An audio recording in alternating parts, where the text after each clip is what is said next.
another episode of Modern Symposium. My name is Nick Camholt. My co-host is Richie Mures. Today, I'm going to be going over social media.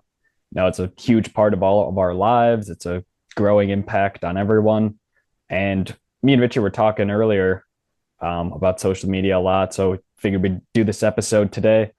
The traditional media, news outlets, newspapers before that, has been referred to as the fourth estate. Do you think we're seeing a transition of power in terms of old to new in the fourth estate, Richie? Yeah, I definitely do. I think that's one of the reasons that we see a lot of the crazy, kind of ridiculous stuff that we see on the traditional media now is because, when we go from a world of, five or six mainstream media channels to a world where everyone gets most of their media from the internet, where there's hundreds of thousands of sources, and it's more about clicks than anything. And it's a whole different business model. So I think the traditional media is really just kind of watching their empire go down in flames, and they're trying to cling to whatever they can. It's interesting though because right now I think it's an intersection between the two. When I go on TikTok or when you go on Instagram, you know that what you're reading isn't Instagram's journalists, right? You're usually watching a clip of, say, a news program. Now, what the game changer is you can watch news programs from Lebanon and you can watch news programs from Ukraine. You can live stream watch global industrial warfare in this day and age. So I think the media is losing some control in that aspect, controlling what we can see, how we can, with a click of a button, see for our own eyes what's really happening behind the scenes in some instances. Yeah, yeah, no, that's huge, and I mean, that's why you see the push for content moderation, and you see it from the politicians, and it's of course backed by the mainstream media, and I mean, this is just how it goes. They're going to come up with a way. No one's going to come out and say, "Hey, we need to moderate content because the traditional media empire is falling apart and the people who are normally running the show are losing all their power." No, they're going to come out and say, "We need to moderate content because it's dangerous and it's harmful and it's misinformation and it's this and that." When realistically, I think the end goal is simply to try to shut down some of these media sources who are gaining a lot of steam and gaining a lot of power. I mean, it's kind of like there used to be one big beam of information that would come down and it would strike the culture, and everyone was able to just, hey, did you see the news last night? Mm-hmm. What was it?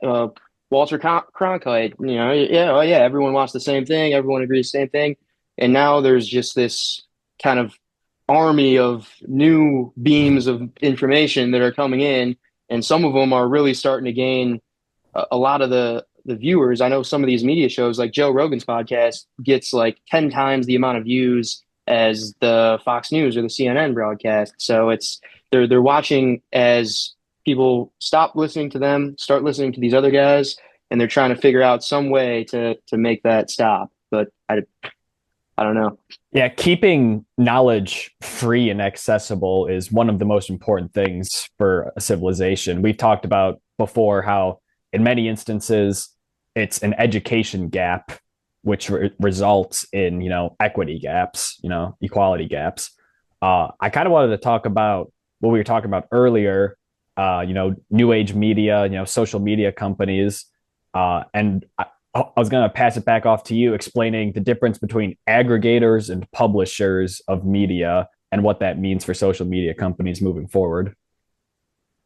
Yeah, that's an interesting topic. I was just listening to you on the social media, of course, not the traditional media. But one thing they're talking about is when it comes down to the legality of these social media companies.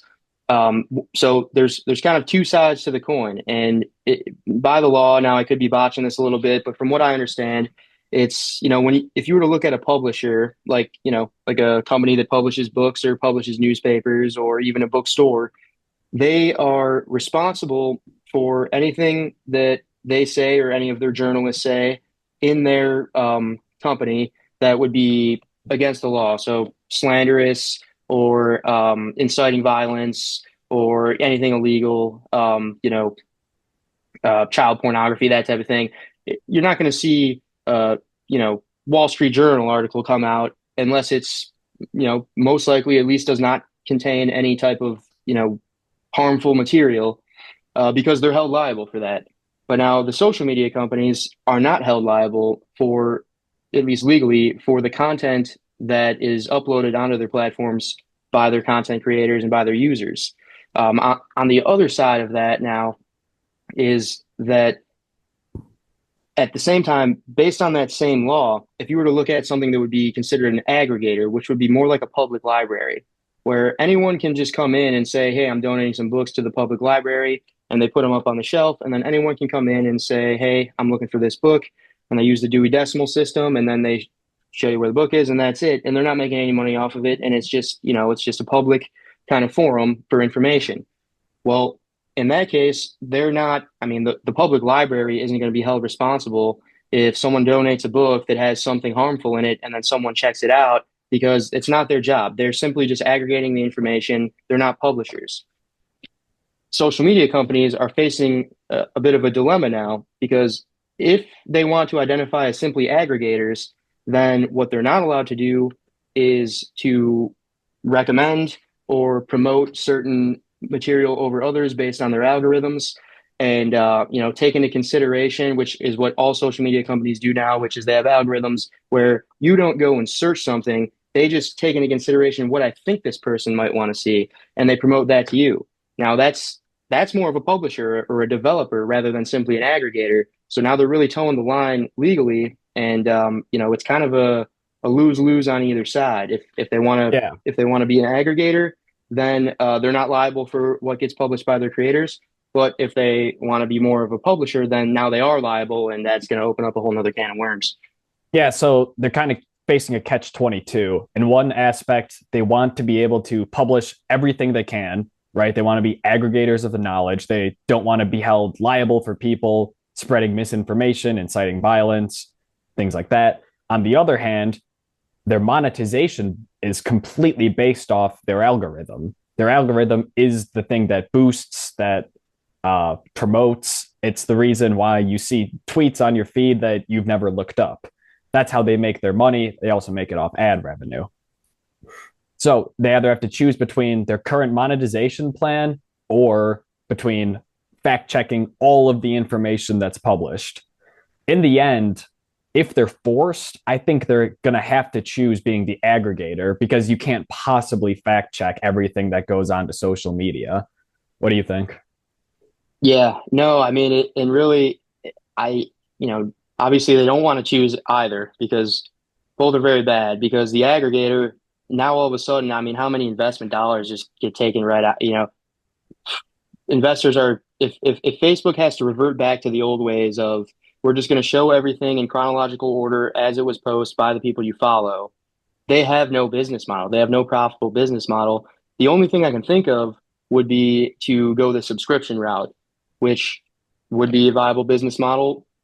But like we talked about, I mean, would you all of a sudden, you've been using TikTok or Facebook or Instagram for 5, 10 years, and all of a sudden it costs $10 a month? Are you going to maintain that network? Are you going to maintain that? Yeah, right. And for certain people, some people will happily pay it. It's their main form of entertainment. It's like, all right, $10 a month for something I use for hours a day. It's a no-brainer, right? But a lot of people won't choose to pay it. Personally speaking, if I have to pay for, just call them, right, the big three: Facebook, Instagram, TikTok right now. If I have to pay for any of those, I'm for sure not paying for Instagram. I'm for sure not paying for Facebook. And I probably wouldn't pay for TikTok because, like I said, I enjoy TikTok. I'm on it a lot. I don't like the fact that I'm on it that much. If they gave me an incentive to get out of this contract, essentially, I hope I would take it. What would you do? Would you keep any of them? Would you pay for some of them? None of them? I think I might, and the reason why is I agree with you on your take on the TikTok, where it's kind of like a bad habit more than anything. Right. But I think that problem might actually be solved, because the reason it's a bad habit is because of their algorithmic pressure that they're putting on you because of their ad-based business model. But if that goes away and all of a sudden it's just $10 a month and I can follow whatever pages I want and, use it however I want rather than being force fed all of this addictive content that's going to keep me scrolling, it might become less of a vice and more of a useful tool, if at least if you want it to be, you know. But even right now, it can be a very useful tool right now. And most people don't use it that way. I don't use it that way. Right. You can learn anything at the touch of a button. And instead, we use it to look at pictures of cats and get in fights with people about pointless things. Yeah, I mean, I've tried to do this a few times, kind of like a like an algorithm cleanse, like an algorithm detox Yeah, sometimes, right. where I'll go and I'll just rather than just scrolling mindlessly, I'll go in and depending on what I'm into at the time. When I first got into the stock market, I took like an hour and I just started searching up like stock pages and then just going and just liking all their posts and stuff like that and trying to just kind of trick my algorithm into thinking that that's what I wanted to see, so that way next time I went on to just go doom scroll, I would at least be seeing something that would be more useful to me in my life. But then, of course, just I mean, these things know me better than I know myself, so of course that lasted like a couple months, and then now I'm pretty much right back to the Hmm. same timeline that I used to get before I did that. So it's they catch on, but Yeah. So do you think that it did it change at the beginning and then it kind of wore off over time? You think as you lost interest, do you think that's what happens? Or do you think they would show it to you at the beginning, maybe you weren't responding to it well, and then they're like, all right, we got to switch it back? yeah, I think it's that's kind of the key right there, is that the difference between the new version of social media versus the old version of social media is that now what you see is chosen for you. And so like yes, I think it would show me the things that I wanted it to show me, but because maybe after looking at those, I spent less time scrolling than I would have if it was just showing me funny things or just, political fights or whatever that actually gets my attention versus what I was just trying to learn. Then it eventually figured out that we'll keep this guy on here longer if we just go back to showing him the funny stuff. Yeah, that's tough. Have you ever gone on like YouTube in an incognito screen? It's crazy. Like No, I don't think so. seeing the front page of YouTube without your like past experiences, like right, like your cookies, your past viewing history. It's crazy seeing what like the front page of it is. It's mindless nonsense. Is It's it like just what it just blank kind of like, It's Mr. Beast. It's like oh, I really? I collected all 10 of this type of trading card. You'll never guess what happened next with an arrow pointing to like something circled. Like, it's just all those videos. Yeah, no, when I first my Instagram, I had to get a new account because my old one got hacked, and so when I first went on there, I was looking at the explore page, and it was just like it wasn't really like that though. It was all just like it was almost like stock photos, and it was like something you'd see as like a screensaver. It was nature, and then some puppies or something. It was all stuff like that. Mm-hmm. So that was just probably like just the default new account, The but tabula rasa for Instagram. yeah. But no, I mean, it kind of also we had a similar conversation, a more philosophical one about how when people are people are more inclined to not make the choice when they're in a group, and I feel like that's a similar psychological kind of thing about humans. Is that there's a reason that you prefer TikTok over something where you have to actually search up what you want to see. That people like to just be shown stuff and have no say in the matter, and then just keep scrolling through as if it's as if it's a slot machine. And that could be, you think that is kind of tied to the human psychology of like, I don't really want to make the choice. I want someone else Yeah, to make the choice for me, and I'll yeah, enjoy it if I enjoy it. Yeah. yeah. It kind of makes me think of like the shuffle button. I think the shuffle button for like iPods was a revolutionary thing because before you had to manually select every single song that you wanted to listen to. Well, one, that's tedious. Two, there's no spontaneity, right? You know exactly what's about to come.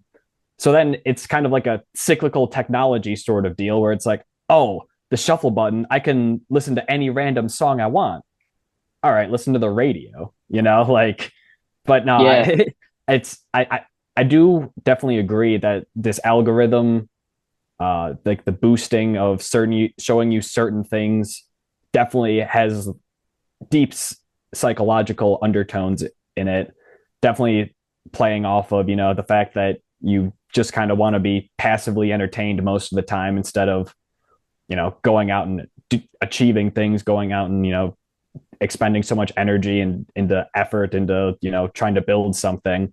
It's much easier just to get off of work and have something shown to you rather than trying to like produce something. Yeah, no, that is a great point about the shuffle button too. I never thought about that.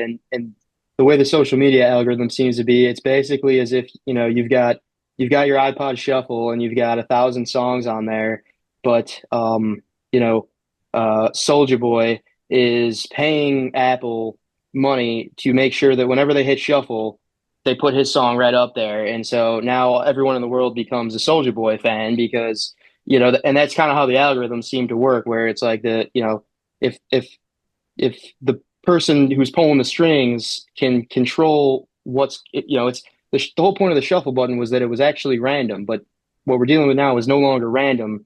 There's incentives involved, there's advertisers, there's corporations involved who are paying to show you content that if you were to just select randomly you probably wouldn't see, and it's taking away from that kind of just the idea that you're just going to see random stuff that you think you would like. So it kind of ruins it for everyone in a way. Yeah, and piggybacking off that, like forced randomness sort of idea. Have you ever noticed that when I'm watching like TikTok, say, I'll only get like 5 or 6 types of videos. Like the only Hmm. like I'll get politics, I'll get some like history stuff, I'll get animals, I'll get attractive women, I'll get sports. And like that's it. Like every once in a while, like a science thing will pop up and I'll watch it. And like every once in a while, like a physics thing or a philosophy thing will pop up and I'll watch it. But 9 out of 10 videos are all going to be in that same sort of, 5, 6 key segments that they find your interest in. So it kind of keeps you pigeonholed in a way as well, that these algorithms keep you locked into this watching the same type of material, or as opposed to like a truly random content generator would show you something you've never watched before, when they don't want to take that risk of you leaving because they showed you something you might not like. Yeah, no, yeah. I mean, the algorithm is just so. I mean, even the people who are running it don't really fully understand it in a lot of cases. I would bet. I mean, it's such like a just a black box that no one's able to actually take any reign over. And so, I mean, I could see why it poses a problem and why our political discourse is at an all-time level of division, and why everyone, why social media has definitely been a detriment to the mental health of especially like young kids, but pretty much everybody. And it's designed to get you addicted. It's designed to it's not really designed to do anything good for you. And so Right. that's why I am kind of a fan of the idea of the subscription-based model, because it really just flips the market dynamics of the social media industry, where right now we're the product, and the machine is just designed in a way that's meant to manipulate us and get us hooked on it and just kind of ruin us. But if it was a subscription-based model, now all of a sudden it changes up the whole market dynamic of it. And now we're no longer the product, we're the customer again. And the product is the content. And the content creator is the people selling the product. And now it's a real marketplace rather than this lopsided kind of dystopian thing that we're living in now. I don't think that's too bad of an idea. I think I might be willing to, depending on how much it was, I might be willing to throw some dollars down per month for that. That does sound pretty intriguing, going from being the content, being the product, from being the customer. If you don't have any customers, then you don't have a business. So they would then, in theory at least, have to cater to us, the customer, again, rather than using us as their own product. Wherein right now the customers are ad revenue generation, right? It's people who are trying to boost their own uh, views things like that. So if we could flip that dynamic, I think that would certainly help. Do you think there might be like a problem with switching to a subscription based method?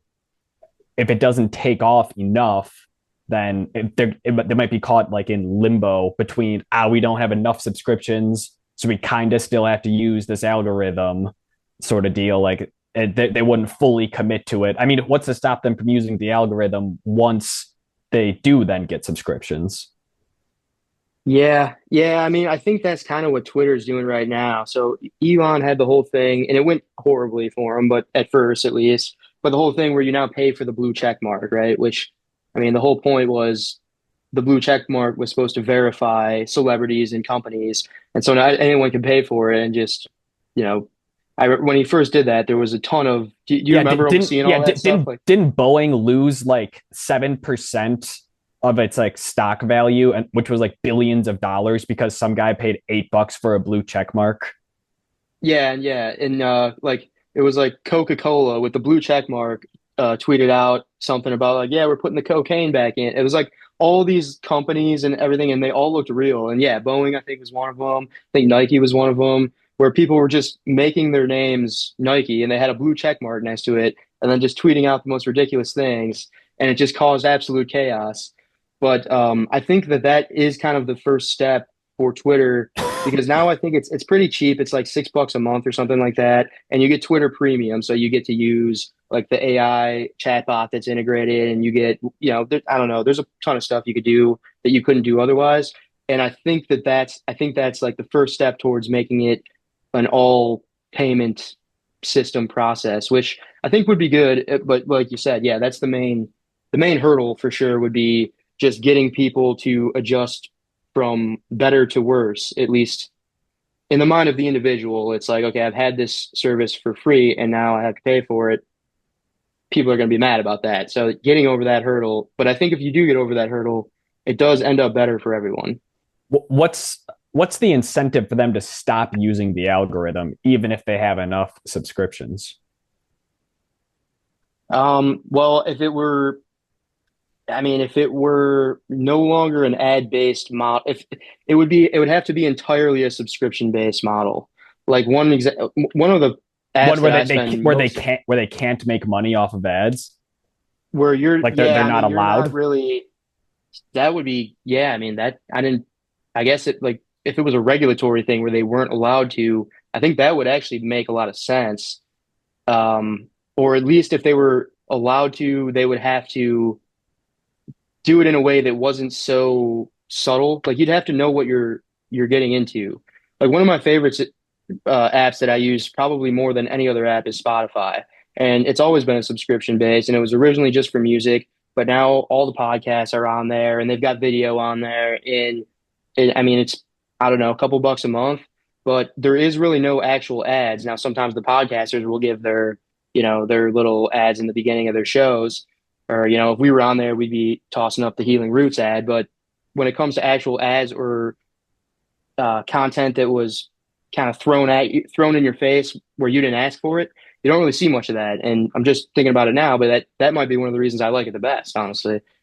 I've had Spotify for the longest time. I've had it. You got it back in college. They had like the $5 college deal. Yep. You get Spotify and Hulu. So I had that, and then after college, it was like only like $5 more, and I still have Hulu from that. So I get Spotify and Hulu for like what $11 a month now, maybe that's up to like 12. But yeah, no, Spotify is but again, it's one of those things. Are we happy with it only because we've always paid for it? Like we never had that hmm shock and awe of like, what the fuck? I have to pay for music now. Yeah. I mean, that could be thinking about SoundCloud as well. SoundCloud is one where I have the free version. And so I can listen to some songs, I can listen to like three or four songs in a row, and then I get hit with like a 2 minute ad. Or I know on Hulu, I just started paying for the ad free version. And it's like an extra $10 a month because I was getting so sick of the ads. But for the longest time, it would just be, you watch it and then you get hit with, a couple minutes of ads. So maybe they could go a route where it's, you pay for the premium, and now as a feature of the premium account where you pay monthly now, rather than getting promoted content thrown on your feed, you actually only get the content that you want. Um, I mean that's a possible step in the right direction, I think. But again, and how do we know that there's not some shady manipulation of the algorithm going on behind the scenes? I don't know. How likely do you think it would be for a disruption in the social media market to occur? So for the longest time, so let's say the last 10 years, it was, as we knew it, Snapchat, Facebook, Instagram, Twitter.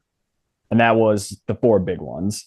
And then a few years back, TikTok burst its way onto the scene, probably the most popular app among people, like 12 to like 21. So it's definitely taken a foothold. Do you think that's a possibility?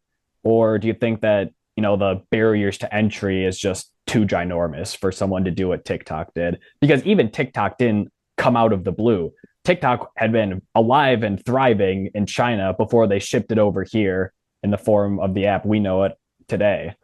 So like even that was, they were already a media giant in their own right. Yeah, no, I think it's highly unlikely in most cases. TikTok is a good example that it is possible. And I think TikTok's thing was at the time, I mean, we were talking earlier how social media has totally changed over the past 5 years, where it used to be a place where you saw what your friends were doing, and maybe if you followed certain celebrities you liked, you could see what they were doing, or certain sports pages or whatever. And now it's more of an entertainment app than anything. Like I very rarely see someone that I actually know in real life posting on, Instagram Reels or something like that.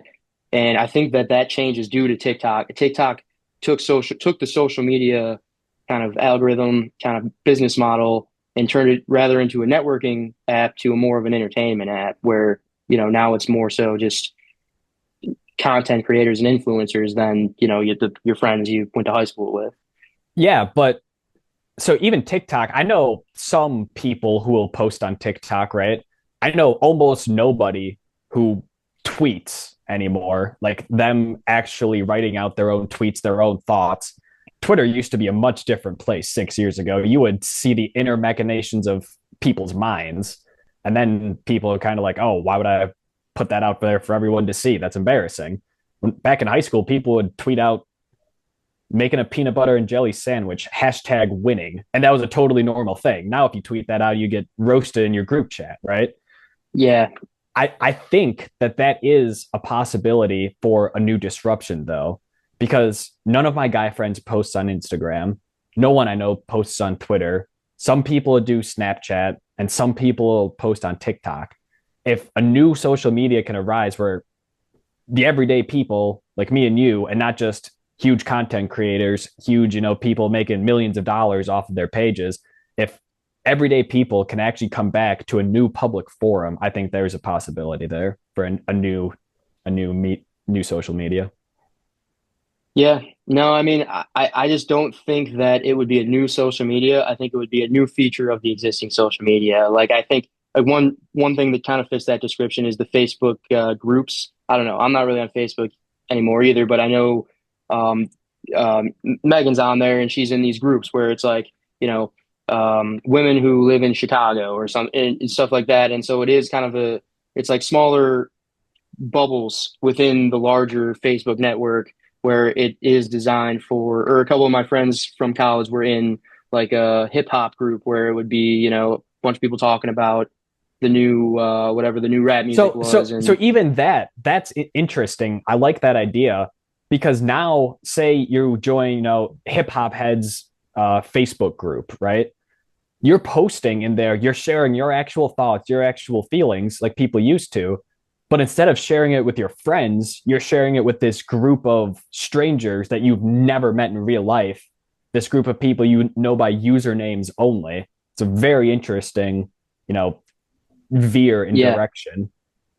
yeah. And I'm sure there's tons with friends too. I remember the back in the day we'd have the part anytime there was a party, it would be like a Facebook group for like the invites and people can comment in there. And honestly, I was saying this to someone too, is I almost treat my group chats the way I used to treat Twitter, which is like how Yeah, you yeah, mentioned, yeah. like, yeah, like, funny thought that it just came up, like I'll just toss it in the group chat. I think one of the reasons why it might not be solely because of this, but I think it has a lot to do with the cancel culture kind of mentality that erupted for a while there, where people are getting in trouble for tweets that they made 6 years ago, and so now everyone's kind of like very hesitant to tweet anything because they're like, who knows, you Yeah, know? yeah, no, because right back then it was the Wild West on Twitter. Like NBA players were tweeting out crazy things because people didn't really notice it wasn't a part of everyday commonplace culture. It's like, oh, he tweeted that online. It's like, oh, whatever. Like he didn't say it in real Yeah, life. He just tweeted it out, right? yeah, Now and you then, assume only your friends are going to see or right, whatever, and right, and so then yeah. as you said, cancel culture comes around. People are digging things up from 6 years ago. Everyone now realizes that the internet is a permanent place, right? Yep. Much more dangerous minefield. You can't really share all of your thoughts anymore. It's, it's Yeah, interesting. and it's a permanent place, and this is one thing too that's a little bit of a human psychology thing where it's a permanent place, yet we're impermanent people, meaning that the thoughts that I had 4 years ago, I'm probably unlikely to have the same exact thoughts. How many times have you looked And then back and then at an someone's old gonna picture of yourself, right. And then someone's gonna or bring that up an and be old like, "Oh, tweet? this is who you are. You've always thought this. You'll always think this." It's like, no, I thought that when I was 17, maybe, and like my prefrontal cortex hadn't even developed yet, right? And even, I mean, even your own view of yourself sometimes, where it's like, how many times have you looked at an old picture of yourself in high school or an old, something you might have tweeted or something you might have said and been like, oh, God, kind of cringe at like, I can't believe I did that, and it's like, you don't really want, no one really wants a permanent record of everything they've ever done. And I feel like, I mean, maybe that's just me, but I feel like as the years go on and you get more mature and you start, thinking different things and having different ideas, you don't really want this permanent record tied to you, where it's like, oh yeah, like I'm on the same page that I'm now posting about, um, you know, some modern symposium stuff and some ideas. It's like look at back in, 10 years ago and I was posting about something stupid. It just kind of hurts your reputation. Yeah, no, I can definitely see like a mass deletion of social medias as people become adults, or going back and purging the first 7 years of your account, right? So only the things you've said the last couple of years are on there, only the things you've posted the last couple of years are on there. A lot of people who have done that. That's actually a good idea for a Yeah, new type of social media, one that's like similar to Snapchat, where your posts delete after a certain time. Only rather than it being a day, maybe they're up for like a couple months or something, and then they're just gone forever, no screenshot and nothing, none of that. Maybe not a bad idea. could work. All right, pretty good spot to leave us off. Stick around after the break. We will dive back into it.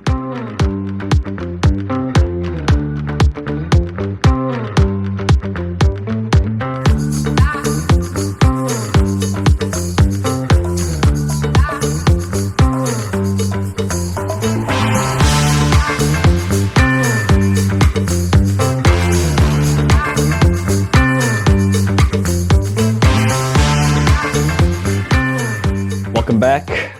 Talking about social media. One thing that really irks me on social media, it's just the amount of bots that you see. The amount of AI generated content is crazy. It's now bots tweeting things out and bots replying in the comments. It's We're rapidly approaching a point in social media where we are going to be consuming mostly, you know, fake content or bot created content. What do you think about the fact that less and less humans are actually controlling social media? The social aspect of social media may be dying out. Yeah, no, that they definitely already outnumber us as far as accounts, like active accounts.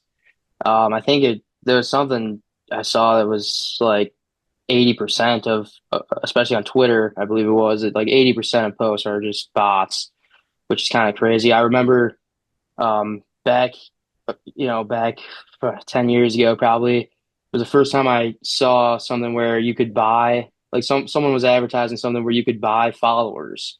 And it was like, yeah, you could just pay $5 or whatever it was and get like 1,000 followers or something. But it Yeah, was yeah, not real yeah. followers, obviously. It was just bots. But then I mean, I know I read a little bit about there was a whole kind of I mean, I don't remember hearing about this at the time, but there was a whole kind of huge scandal really involving the social media companies because when the social media ad model first came out, they were saying they were using it as like, hey, this post got 100 million views, and they were pitching it to companies as like, hey, you should advertise on our platform because look at our content; it gets way more views than the traditional cable channels get, and it was all bots. I mean, there was not a single. Some of them, it was like there was no humans watching this. It was just all bots, and the social media companies knew that, and they would pitch it to the corporations, and the corporations would use metrics such as how many user what was the word not impacts something like that User whatever the metric views, whatever. yeah, views basically, and whatever the metric was, where it was just reliant on or outreach, like how many people saw this. And, the marketing representatives for these companies were going back to their bosses and saying, hey, look at this. I got our ad viewed by 100 million people. And it was like, oh, great. You did, really good job. And and it went on forever. And eventually it was like, okay, but the sales haven't increased. And so they're like, well, maybe the product's bad. We got to change the product. All these people are viewing the ads. No one's buying. And then eventually it was like, oh, wait, none of these are real people. They're all just bots. And so the entire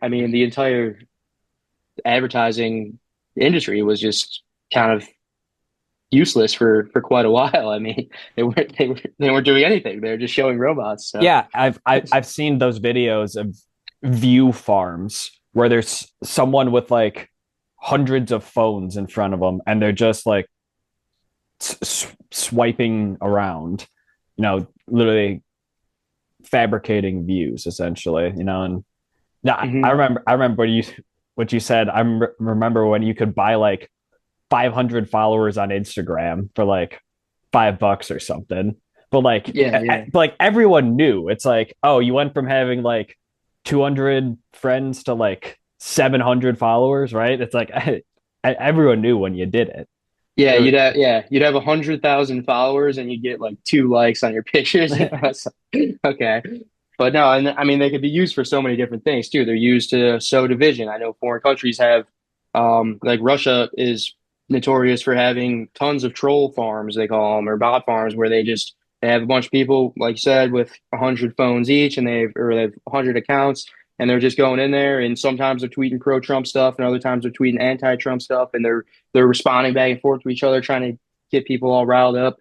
That's one way they can use them. They could use them just to basically for wherever the incentive lies, and it's just skewing the idea of the like you said, it's no longer very social at all because it's most of the people you're interacting with aren't even real people, and their intentions are not to have a good discussion. They're to manipulate you in some way, and so that's definitely a problem. But I do think the subscription model over the ad-based model would solve that as well because if you got to pay $10 per account versus having as many accounts as you want for free, all of a sudden the guy who has 100,000 bot accounts who now has to pay you know $1 million a month. Well, you're maybe not stopping him, but you're maybe he's shrinking his bot army down a little bit. yeah, because well, what is the point then of social media? Is it for everyone to communicate? Social media should be a place for everyone to communicate, but Twitter is not really longer that place. Instagram is not really that place. We are now Yes. we're now passively viewing things as opposed to sharing thoughts with each other. And it's a lot of it is either fake, AI generated, or not the person who is posting it is not that person, right? Or Yeah. aliases. I So mean, one that's still uh, how do you pretty. decipher what's true on social media? No, you really can't. I mean, that's why I try to revert back to like book. I mean, it's crazy that we have now this insane technology that we have this information highway with access to everything, and it's like the best way to get any accurate information, trustworthy information, is still to just go to the library and get a book, probably, or at least, at the very least, go to a credible website rather than just believing what some All stranger right, posted, you know. here's the pitch. A new social media, but it's only humans. But how do you? I mean, I feel like that's the goal of all the social medias. But how do you Is that the tell? goal? No, is that the goal of all social medias? I think it is at least. Well, I know for sure at Not least really. that he The goal is claims it for is. Well, I mean, so like for Elon, for example, I know that he publicly claims, which I shouldn't say is for sure his honest intention, but at least the his actions seem to back up the idea that his goal is to rid Twitter X of bots. And, the subscription model is a step in the right direction. And I know he's had a few other ideas thrown out there where it does seem, because it does corrupt, like we're talking about right now, it makes it a less enjoyable experience, which maybe it makes it it keeps less our useful. attention. It makes it less useful, Right. really. Yeah. It's more, it's a corrupt network where it's no longer serving the purpose it was designed to serve. Now, it is probably engaging our attention more and getting people to engage more. A bot's a lot better at getting you to respond than a person probably would be, because it knows exactly how to piss you off and exactly how to get you angry, and so that, I guess that's a good point. Could the bots in some cases kind of be helping the social media companies because they're keeping our attention? Could the bots be helping the social media companies? Yeah, I mean, in a way, probably, probably. right? Because that's why I asked, what is their intention? Is their intention for the global marketplace of ideas, or is it to, know, keep our attention, steal data, sell data, things like that, Right. make as much profit as possible? I mean, that's another reason I'm getting more and more into the idea of the subscription-based social media model, because then it wouldn't be about our attention. Like right now, the social media companies are competing to get us to spend the most time on their apps. But if we were to switch to a subscription model, they don't give a shit how much time we spend on their apps anymore. They just care that we resubscribe. So now their incentive is not to try to take more and more of our time away from us, but instead is to provide us with a more and more enjoyable experience so we don't decide to cancel our subscription next month, which I think would be better for all parties involved. Even though it might cost us an extra couple bucks, I mean, I'd be willing to pay that just for the idea of like, okay, now I'm not the product anymore, you know? I mean, I'd probably be willing to pay. I would absolutely be willing to pay $10 a month for, an app that was good, that, Hmm. me and my friends and the people, you use. And that's the problem, what we were talking about earlier, like the data gaps, like the amount of predisposed uh, capital that they have.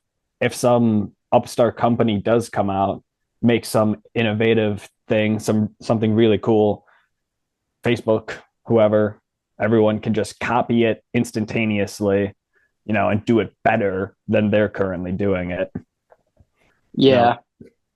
But now and you brought this up earlier and it's just now clicking a little bit for me, is the idea, like you said earlier, is if we were to go to the subscription model, what's to say that they would stop using the algorithms? yeah, Like why yeah. would they stop? I think that it might be built in, whereas their incentive now is to stop, because like we said, the whole point of the algorithms is to keep our attention, keep our attention, keep our attention.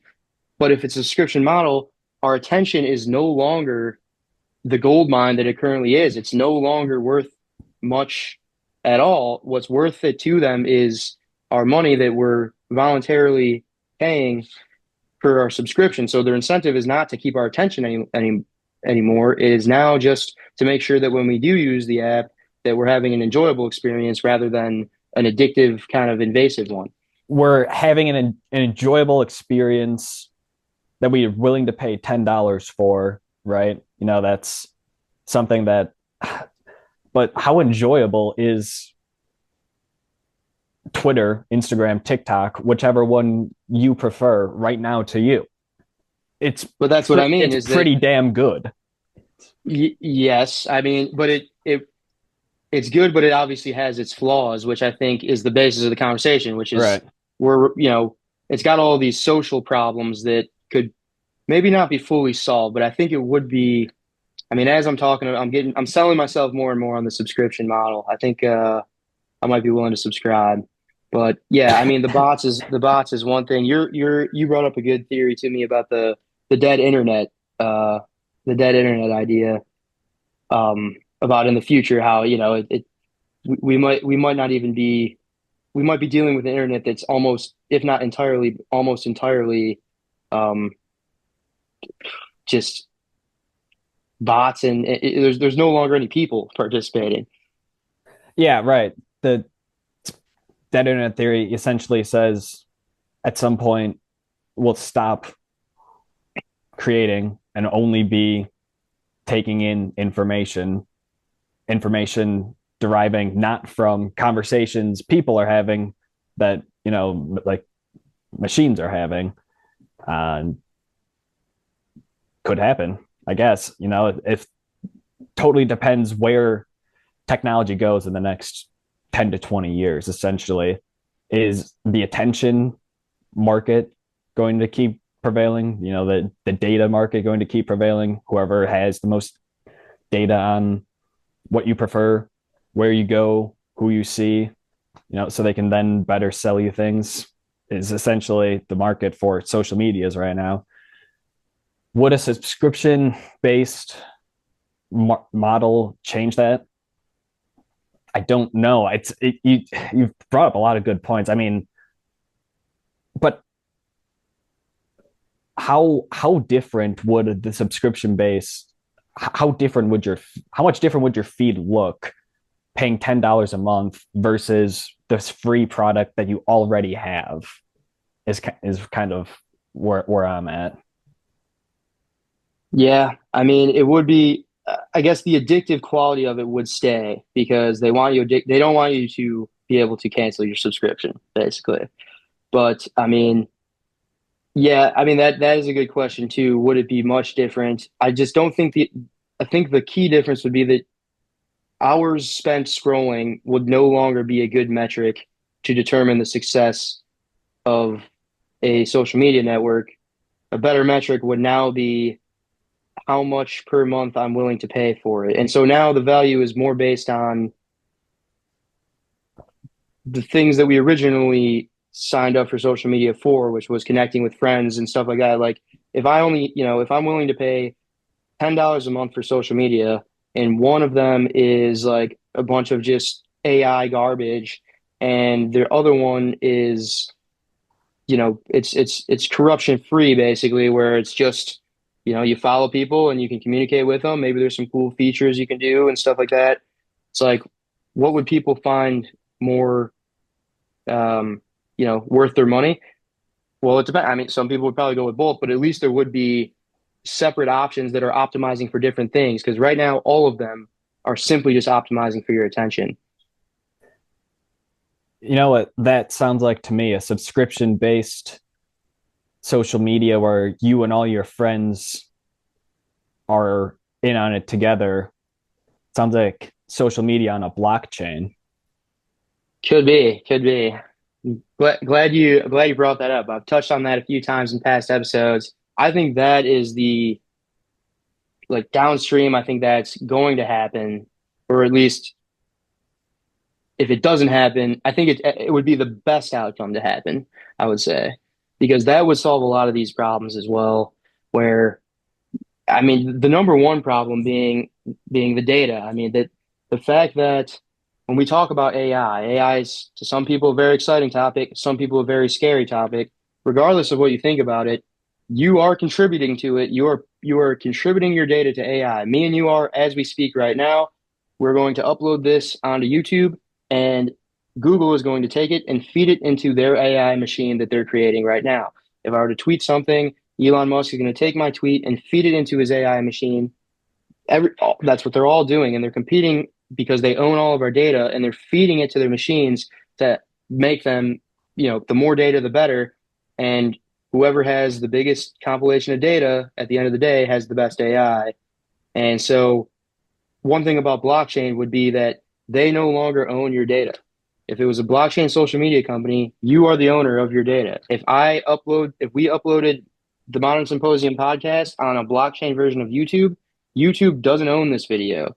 We own it. But currently, YouTube does own it. And so they could take it off if they want. They can do whatever they want with it. It's their property. We put it up on their platform.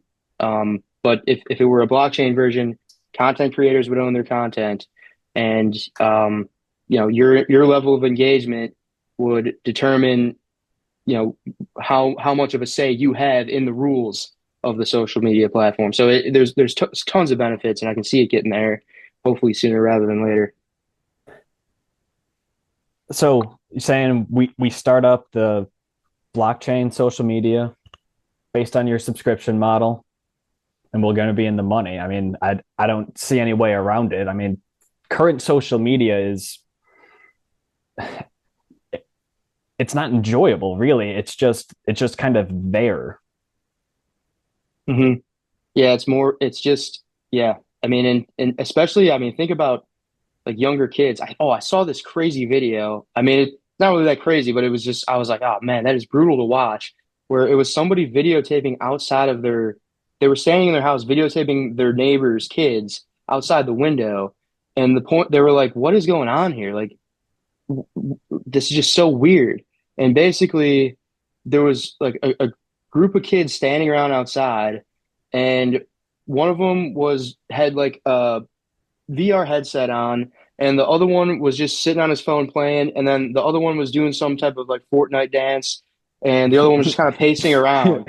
And it was like she was like, I guarantee what happened here was their parents said, get off the iPads, get off social media, go play outside, told them to go play outside, and they just went outside and had no idea what the hell to do out there. And it is like, yeah, I mean, how many hours a day are people spending on these things where they used to actually experience life? Now they're just spending their whole lives looking at other people's lives, or not even other people's lives, just AI generated content. It's just an attention sucking machine that's killing the soul of humanity, really.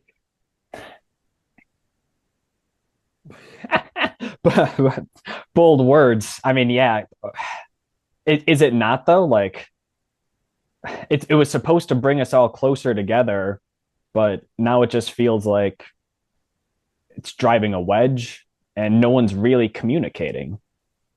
And it's also not reflective of all of the real world. I mean, how many No, it's not. I Yeah, can't go on any social media for more than 5 minutes without seeing like an insanely hostile argument over politics or whatever.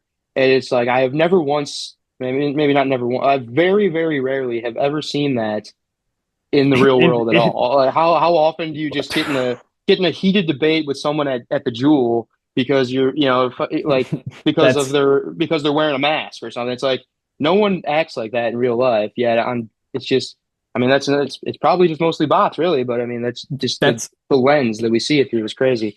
that's crazy because if I open my TikTok right now, within the first 5 videos, I guarantee I get some sort of video about like Trump doing some insane bullshit or, something similar like that. Or, as you said, people, professional debaters, essentially, professional eloquators, just ripping off insane lines, like you said, that you would never say in person, things that normal people don't really argue about. Yeah, no, and it's one thing too, like what we try to do and what some of the And that's what podcasters they try to do. and that's what they feed us with 24/7. Right. And it takes away from people's ability to think critically on issues because it's like if you're pumping yourself through videos all day of like these heated, just trying to, oh yeah, Ben Shapiro destroys and like all this like kind of just stuff. And then it's like someone says something you disagree with. And rather than thinking about it and being able to be like, huh, I wonder if there's anything that makes sense there. Maybe I'm missing a part of it. And having a discourse like we tend to have here I think a high amount of, especially younger people, but I think people in general who just spend too much time online are incapable of doing that anymore because they take disagreement as insult when really it's just we're meant to disagree. I mean, if if everyone agreed, then we would just be a bunch of bots. I'm gonna do a slight divergence here, but using my 26 years of experience on this earth, there's one thing I can do. It's talk bad about the younger generation, which is what the old always do. So I'm gonna talk bad about young kids who apparently can't read. Have you heard about this, Richie? Like kids like in like fifth, sixth, seventh, eighth grade who like cannot read and write essentially. No, I haven't heard about this, but if I Apparently have anything to say, they stopped teaching phonics.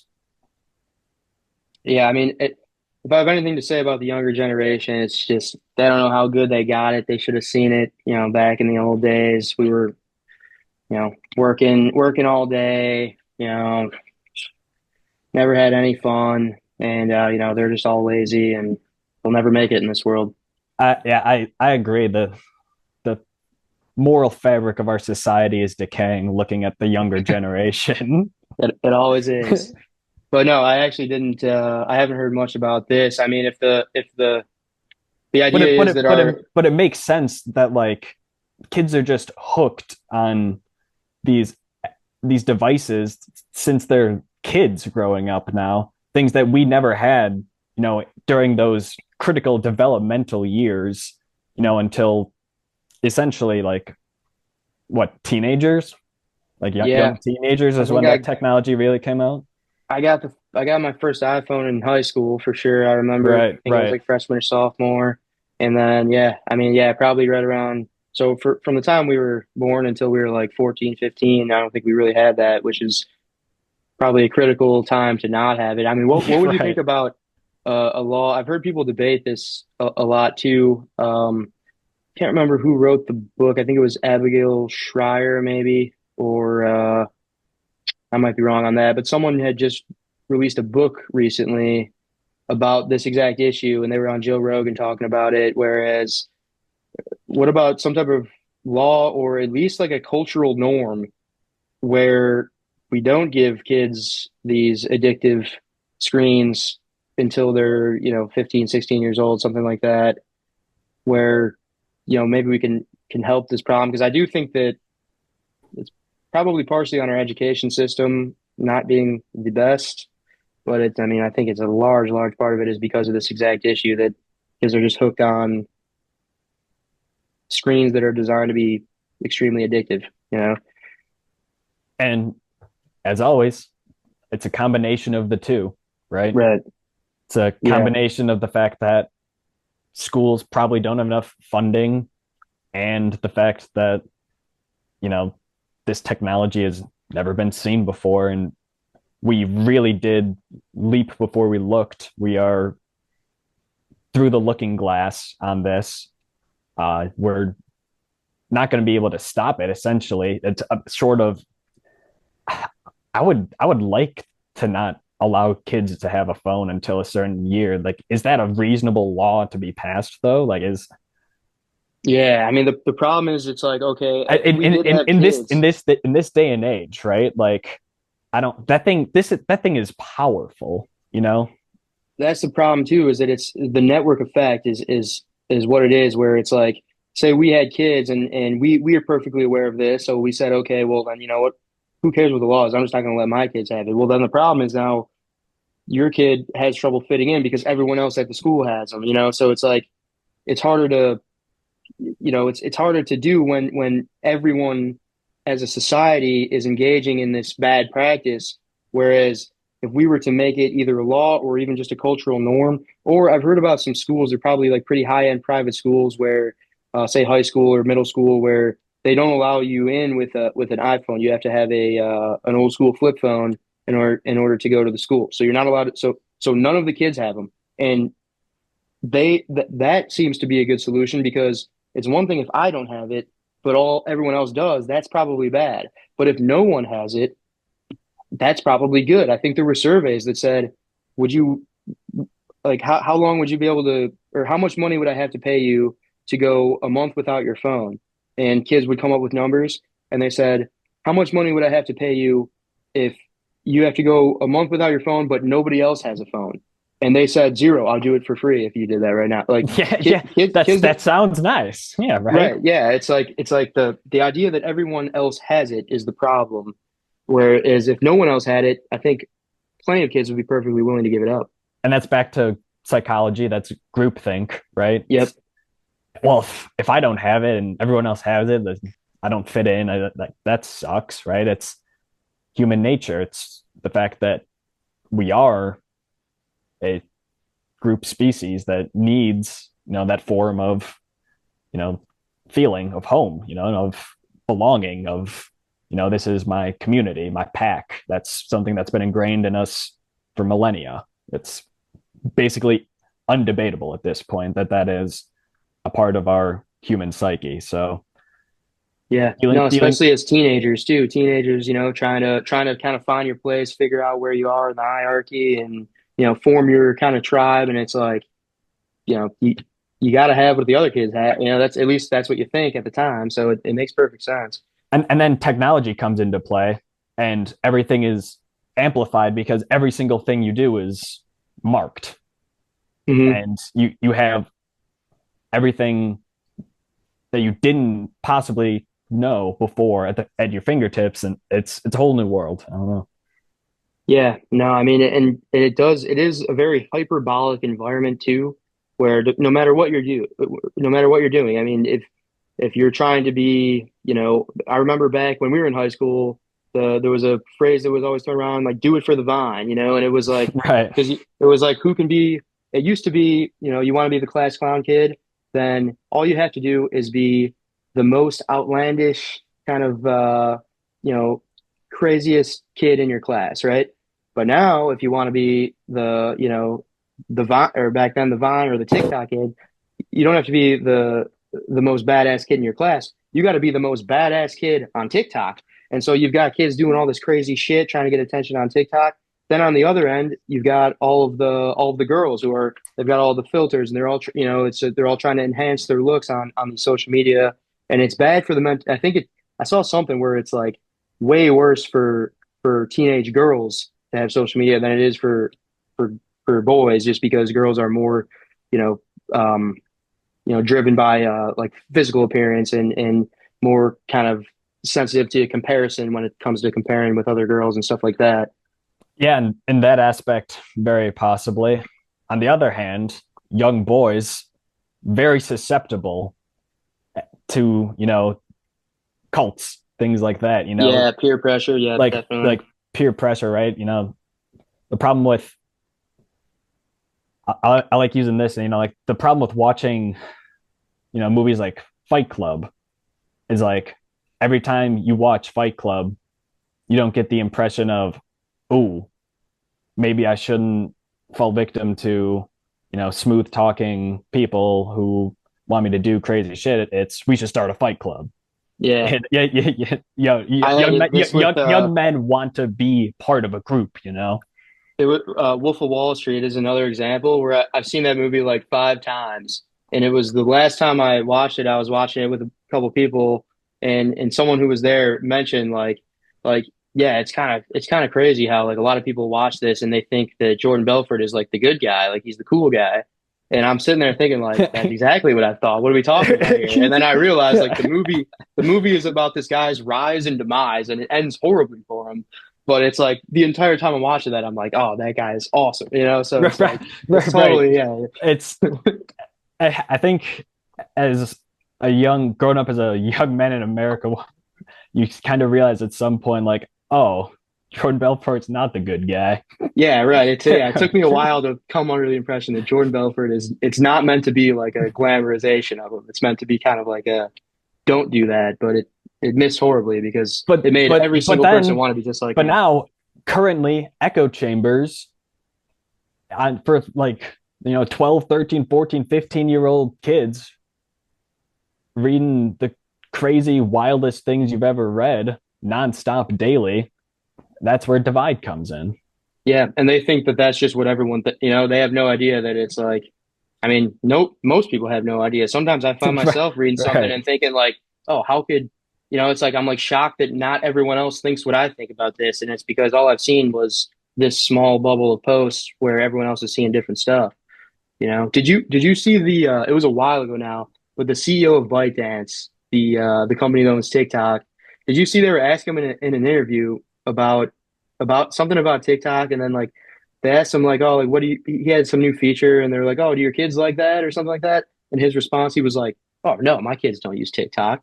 Did you see that one? Oh, uh, yeah, well, it's totally different. There's like two different. There's many. I think there's different versions of the app, right? Uh, Yeah, yeah, true. right. Like, I believe in China they show like way more STEM stuff than they show to the American version. Yeah, it's all A- accomplishments. a- It's won the science, won the math competition, won the science fair. Oh, we're building a rocket ship, and then you come over here and it's just girls twerking and people arguing, and guys trying to flex their new cars and shit like that. You got yeah, Andrew Tate out there, like and it's absolutely intentional. yeah, makes sense. That's the whole point. There's Is that a different. tool of warfare, kind of a little bit? I At mean, least yeah, propaganda. At least like propaganda. espionage, yeah, whatever you want to call it, propaganda. It's it's kind of just a education tool versus like a you know data mining tool essentially. Yeah. No, yeah, it definitely has more influence than any, back in the old days, it would be like the version of like the most effective propaganda was like a poster on the wall. Like in Germany, they had like a poster on the wall with Hitler like standing up looking powerful, and that was the propaganda. Now they have algorithms that are hacking the brains of the youth. They just like, yeah, it's gotten a little better. Right. What what's crazy? I'm pretty sure Donald Trump got elected because of that one Reddit meme of the Trump like frog, whoever that guy. What was that guy? Dude, so okay, it's crazy that you say this. I have not heard this before. And I mean, I've been following Trump since 2015 and the whole Trump the whole Trump saga. And I just heard this for the first time like 2 hours Really? ago. Yeah, What? I've just yeah, and I No don't really know way. anything about it. I was listening to a podcast and I heard someone on there What is it mention like? like, Like, is it Pepe? No, yeah, Pepe, yeah. it is. I'd heard It of is I'd heard Pepe. of Yeah. I had heard of the Pepe the Frog meme before, but I had no idea what it was and did not know that it was like correlated with Trump at all. I don't know, dude. It was just like the first like Trump like cult of personality that started was that they just had like a meme of like Pepe going around about like Trump, and that was just like what like the right wing young people were like posting about, and that's kind of what memed him into the presidency, along with many people's dislike of Hillary Clinton. I mean, he definitely got memed into the presidency for Yeah, sure. I mean, that election, I think I was 18, so it was the first election I was able to vote in, and I was like a huge Trump guy simply for the meme. That was I didn't really know much about politics at all at the time.